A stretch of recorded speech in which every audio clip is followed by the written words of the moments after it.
Even though all the shop owners are nodding their heads going, yeah, let's talk about that. Yeah.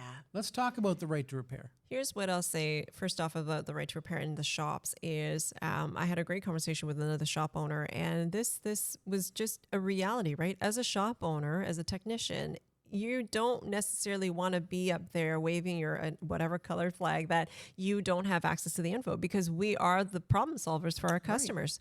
Right. And so it's so important that you then have an association that will say that for you, that to say like, this isn't right. So the premise of right to repair for us is that we believe in consumer choice. We believe that people should be able to take their vehicle wherever they want to get it fixed.